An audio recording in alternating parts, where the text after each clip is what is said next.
Bismillahirrahmanirrahim. Assalamualaikum warahmatullahi wabarakatuh. Alhamdulillah, salatu wassalamu ala Rasulillah wa ala alihi wa sahbihi wa ala. Ikhwan dan akhwat, bapak dan ibu yang dirahmati Allah Subhanahu wa taala. Tadi telah kita sampaikan tentang salah satu kesyirikan yang sering kita lakukan tanpa kita sadari, di antaranya adalah ujub Makanya kita harus waspada, dan kewaspadaan tersebut sampai Allah Subhanahu wa taala mencabut nyawa kita. Oleh karenanya disebutkan dalam biografi Al-Imam Ahmad rahimahullahu taala, disampaikan oleh anaknya ketika Al-Imam Ahmad akan meninggal dunia, dia berkata ba'du belum. Maka anaknya heran menjelang wafatnya kok ayahnya berkata ba'du belum. Maka ketika ayahnya sadar, anaknya bertanya, wahai ayahanda, kenapa engkau tadi mengucapkan ba'du? Kata Imam Ahmad, tadi syaitan datang kepadaku dan berkata, futtani ya Ahmad, kau sudah lolos dariku. Dariku. Syaitan masih ingin membuat Imam Ahmad ujub di penghujung hayat. Maka Imam Ahmad mengatakan ba'du belum. Sebelum aku meninggal, aku masih belum lolos dari godaan syaitan. Maksud saya menyampaikan asar ini atau kisah ini menunjukkan bahwasanya kita berjuang untuk melawan riya, melawan ujub, melawan syirik-syirik, dan itu adalah perjuangan seumur hidup. Karena hati ini berbolak-balik Terkadang kita ikhlas, terkadang kita riya, terkadang kita serahkan urusan kepada Allah, terkadang kita ujub, terkadang kita tawadhu, terkadang kita sombong. Seorang berusaha terus membersihkan hatinya sampai cabut nyawanya oleh Allah Subhanahu wa taala. Di penghujung kajian kita ini, saya ingatkan tentang dua doa. Yang pertama diajarkan oleh Nabi sallallahu alaihi wasallam agar kita bisa selamat dari ini semua. Yang kedua diriwayatkan dari Umar bin Khattab radhiyallahu taala anhu. Doa yang pertama, doa yang masyhur, Allahumma inni a'udzubika an usyrika bika syai'an wa ana a'lamuhu wa astaghfiruka lima la a'lamuh. Sudah hafal? Belum. Allahumma inni a'udzubika an usyrika bika syai'an wa ana a'lamuhu wa astaghfiruka lima la a'lamuhu. Yang artinya, ya Allah, aku berlindung kepada Engkau dari melakukan kesyirikan sedikit pun sementara aku sadari, dan aku mohon ampun kepada Engkau dari kesyirikan yang tidak aku sadari. InsyaAllah kalau orang baca doa ini sering dia ucapkan, dia insyaAllah selalu memperhatikan gerak-gerik hatinya. InsyaAllah dia akan bisa selamat dari riya, bisa selamat dari ujub dan syirik apapun. Doa yang pertama, wasiat Nabi kepada para sahabat agar mereka bisa selamat dari namanya syirik. Yang kedua, doa yang diriwayatkan dari Umar bin Khattab radhiyallahu anhu, beliau berdoa, Allahumma ja'al amali kullahu salihan. Ya Allah, jadikanlah amalanku seluruhnya saleh. Waj'alhu liwajhika khalisan, dan jadikanlah seluruh amalanku murni untuk meraih wajahmu. Wala taj'al li ahadin fihi syai'a, dan jangan kau jadikan dalam amalanku terkait dengan seorang pun, yaitu jangan aku mensekutukan Allah dengan seorang pun dalam seluruh amalanku. Ini doanya Umar bin Khattab radhiyallahu anhu. Coba diulang. Allahumma ja'al amali kullahu salihan. Yang artinya, Allahumma ja'al amali kullahu salihan. Ya Allah, jadikan seluruh amalku amal yang saleh, bersih, tidak tercampur dengan bid'ah, tidak tercampur dengan riya, syirik. Waj'alhu liwajhika khalisan. Jadikanlah amalan-amalan tersebut karena mengharap wajahmu. Wala taj'al li ahadin fihi syai'an, dan jangan kau jadikan amalanku ini untuk seorang pun selain Engkau, ya Allah. Tapi demikian saja yang bisa sampaikan. Kalau ada yang bertanya, saya persilahkan. Kalau tidak ada, alhamdulillah ya. Ada yang bertanya?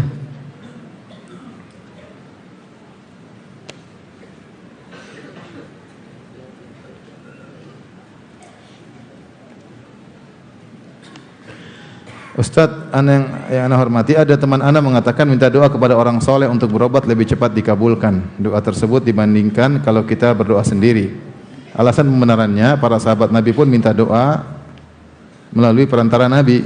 Ini yang dijadikan alasan untuk minta doa melalui perantara orang yang dia yakini doanya lebih mabrur.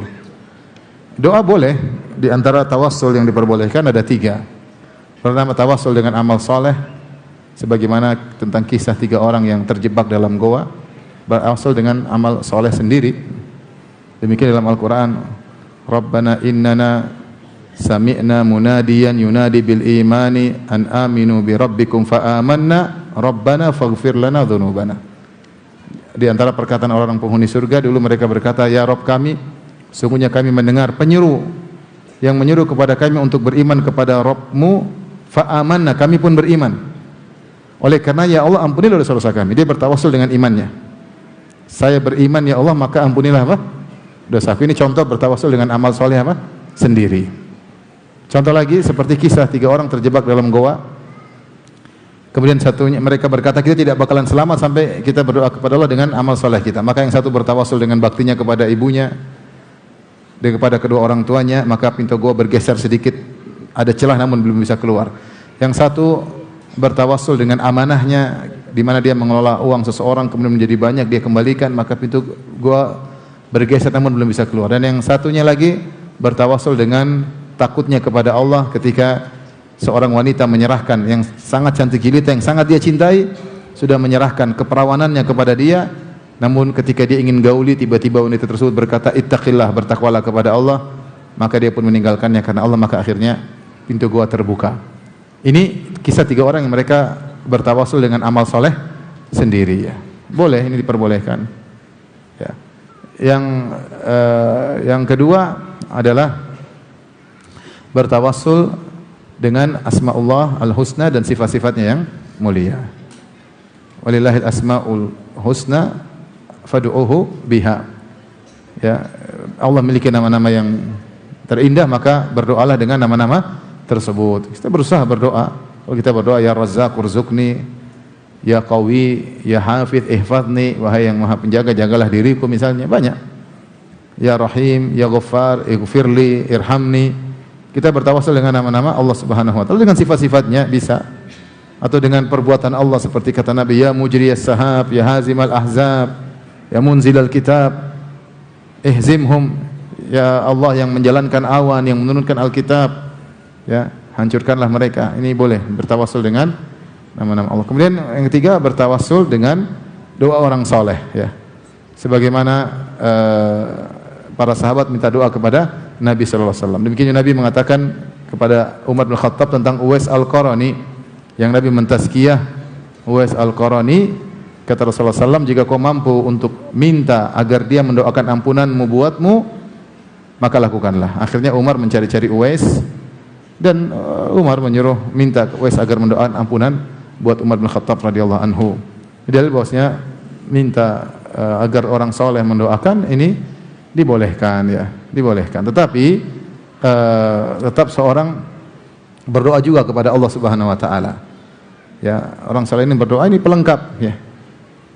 Yang paling utama kita berdoa sendiri kepada Allah, terutama orang yang sedang dalam penderitaan. Makanya Allah mengatakan amma yujibul mutarra idza da'ah. Dan siapakah yang, ataukah Allah yang mengabulkan doa yang dalam kondisi darurat, dalam kondisi apa? Genting. Kita dalam kita yang sakit, kita yang menderita, kita yang menangis minta kepada Allah Subhanahu wa taala. Tidak ada masalah kita telepon kawan yang kita menurut kita dia orang soleh, ya, kita minta doa. Dan orang yang kalau dimintai doa dia berbuat baik kepada saudaranya, bilang saya akan doakan, insyaallah. Kamu juga harus berdoa sendiri. Diriwayatkan sebagian salaf ketika dimintain doa terus dia berkata, nah lasna anbiya, kami bukan para nabi, diminta-mintain doa tersebut. Artinya kalau orang berlebihan kita bilang enggak, kamu doa sendirilah.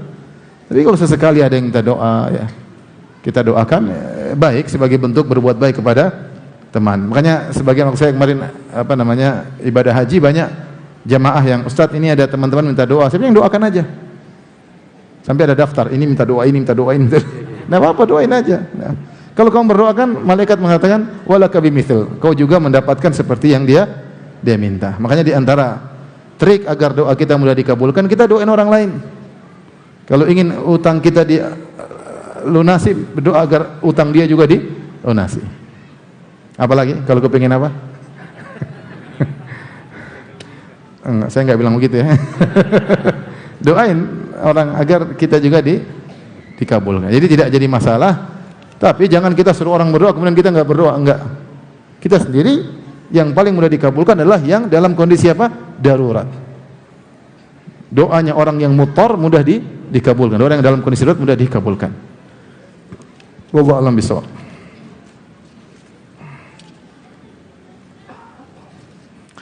Ustaz, bagaimana cara menasihati orang tua yang masih suka pergi ke dukun? Bilang dukun sekarang lagi enggak laku, Pak. Enggak laku. Enggak laku. Sudah dinasihati tapi malah balik marah. Itulah orang kalau udah ke dukun, hatinya terikat kepada apa? Dukun. Itu memang bahaya syirik seperti itu. Seorang dibuat bertawakal kepada hal tersebut.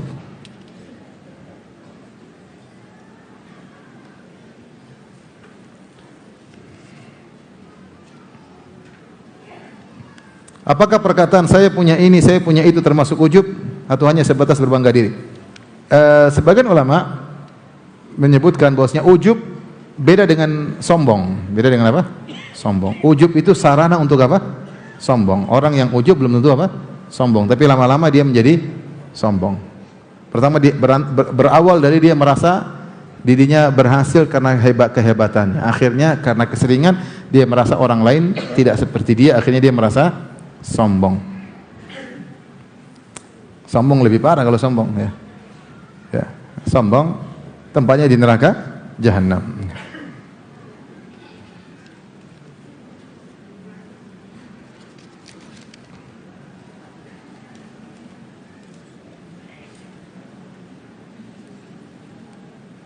Apakah memutuskan untuk menunda memiliki keturunan adalah tidak tawakal kepada Allah? Mengatur kelahiran diperbolehkan. Dalil akan hal ini bahwasanya sebagian sahabat melakukan azal. Azal yaitu berhubungan dengan istri atau berhubungan dengan budak di zaman itu dengan mengeluarkan air mani di luar rahim ya. Tentunya mereka melakukan demikian agar tidak punya anak. Tetapi tujuannya bukan karena takut tidak bisa kasih makan.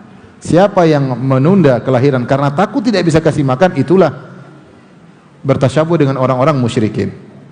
Ya. Aduh, saya kayaknya enggak bisa kasih makan anak saya enggak mau punya, enggak boleh. Itu namanya suudzon kepada Allah.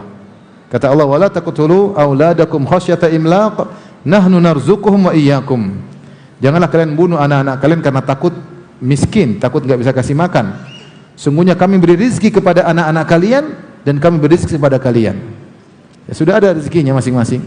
Cuma seorang boleh menunda kelahiran atau nanti aja ya. Bukan karena suudzon kepada Allah, saya enggak bisa. Tapi misalnya saya ingin bisa didik anak saya lebih apa? Berhasil, saya masing-masing lah. Ya. Ada orang yang ingin istrinya kalau bisa setahun 2 kali lahir. Kalau bisa cuma ingin punya anak banyak ya. Sebagian orang suka punya anak banyak. Anaknya kumpul, berkelahi saja dia senang, apalagi kalau akur. Abi lapor senang lihat. Lihat berkelahi aja kita senang apalagi kalau akur. Ya ada kebahagiaan tersendiri. Saya ada punya murid belajar sama saya. Saya bilang, kamu berapa bersaudara? 24. Masya Allah. 24. Masya Allah. Saya pernah diundang sama, itu orang Indonesia. Saya pernah diundang sama teman di Yutama. Yutama itu di 80 kilo dari kota Madinah menuju kota Mekah. Di kayak daerah Badui. Waktu diundang kemudian dia panggil seluruh saudara-saudaranya laki-laki semua. Laki-laki sendiri kalau nggak salah 21. Subhanallah, kemudian ditaruh kambing guling di kambing besar, benar-benar besar ya, Masya Allah. Ini benar-benar kabilah sendiri nih. 21 bersaudara. Orang mikir-mikir kalau berkelahi sama kita. Pasukan banyak. Ada yang tidak pingin anak banyak, pingin ya satu dia selesaikan, satu lagi ya bebas-bebas saja, tidak ada harus wajib punya anak banyak, enggak ya. Yang tidak boleh takut punya anak karena takut tidak bisa kasih makan, itu enggak boleh.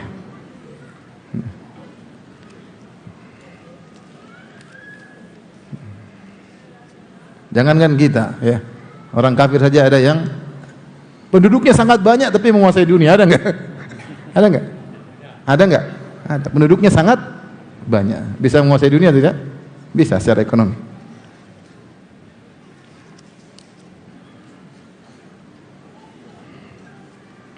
Mohon penjelasan tentang kapan seorang dapat uzur bil jahal. Ulama sepakat bahwasanya orang yang baru masuk Islam kemudian terjerumus dalam kesyirikan karena ketidaktahuan diberi uzur. Ini yang pertama. Yang kedua, orang yang tinggal di balad na'i, di tempat yang jauh, yang tidak sampai ilmu kepadanya, mungkin tinggal di sekitar orang kafir, kalau melakukan kesyirikan pun maka diberi uzur. Ini disebutkan oleh Syekhul Islam Ibnu Taimiyah rahimahullah, disebutkan oleh banyak ulama. Tidak ada ulama yang menyelisih akan hal ini. Selain dari dua kondisi ini, maka dilihat apakah benar-benar uzur tidak bisa diterapkan pada orang tersebut. Contoh zaman sekarang, uzur agak susah. Kenapa susah? Karena sarana komunikasi banyak.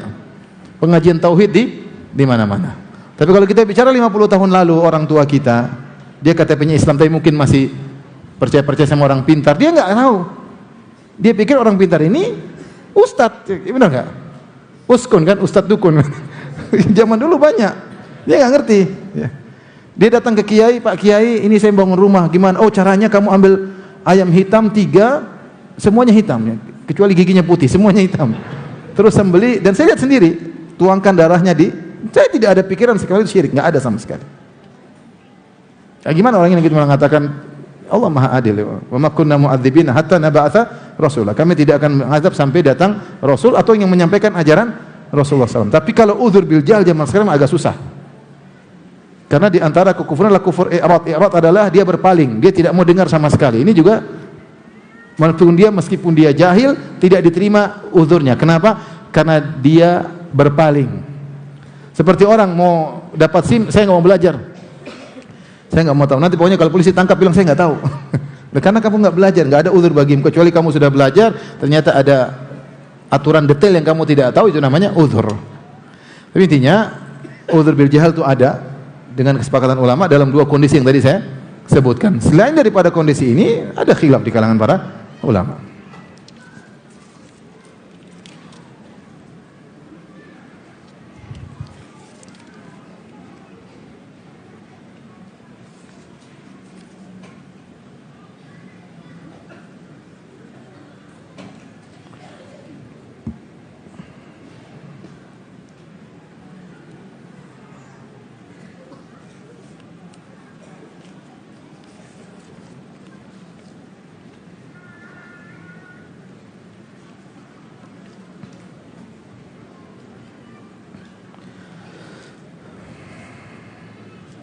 Demikian saja kajian kita. Subhanakallah bihamdik asyhadu an la ilaha illa anta astaghfiruka wa atubu ilaik. Assalamualaikum warahmatullahi wabarakatuh.